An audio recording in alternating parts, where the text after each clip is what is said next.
Assalamualaikum warahmatullahi wabarakatuh.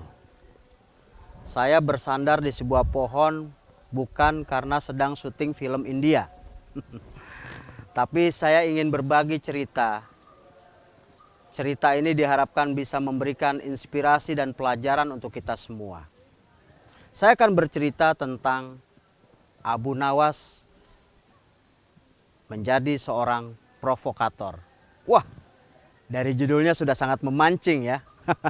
Provokator itu selalu memancing kerusuhan. Tapi kita lihat apa yang ada dalam cerita ini. Suatu hari ada dua orang, yang satu perempuan, pedagang kopi, dan satu lagi seorang pemuda dari Mesir.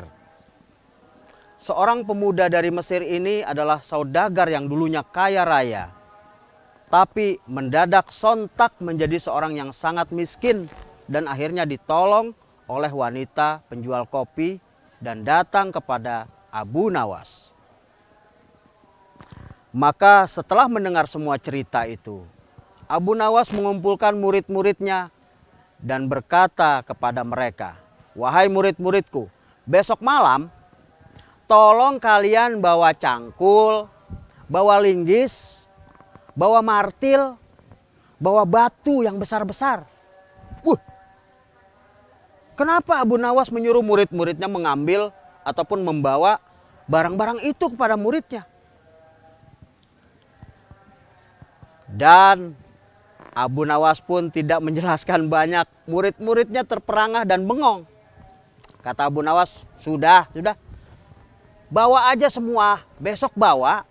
Dan besok malam juga kalian datang ke rumah Kadi dan serang rumah itu. Hancurkan rumah itu. Wih, Abu Nawas ini udah kayak pemimpin tawuran ya. Semua murid-muridnya dikerahkan untuk menyerang dan menghancurkan rumah Kadi ataupun rumah penghulu pada saat itu.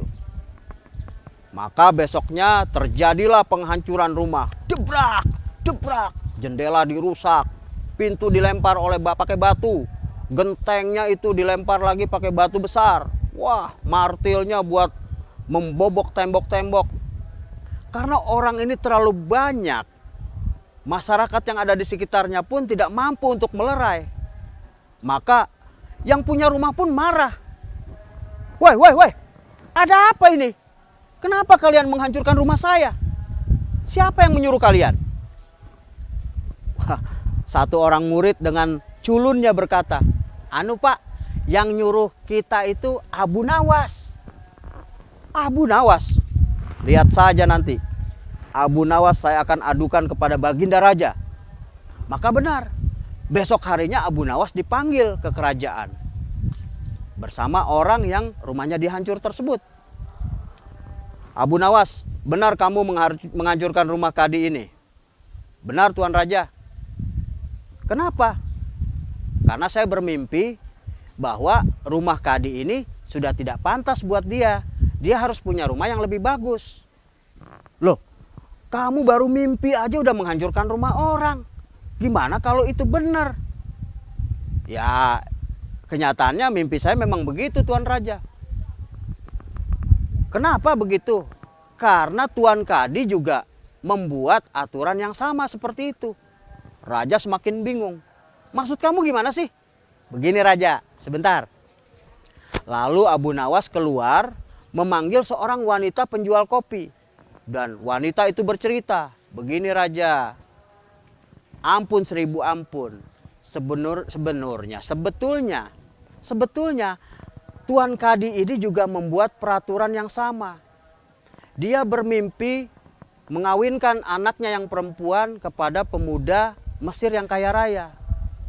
Nah, dalam mimpinya itu, sang pemuda ini menyerahkan maharnya, yaitu semua harta yang dimiliki. Maka Tuan Kadi ini mengambil semua hartanya. Wah, raja marah. Dan ternyata dia mempunyai Kadi yang sangat bejat. Akhirnya dia memecat Kadi itu.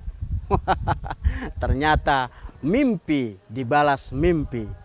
Itulah cerita Abu Nawas yang sangat cerdik, lucu, dan cerdas. Sampai jumpa lagi. Assalamualaikum warahmatullahi wabarakatuh. Saya mau nyender lagi.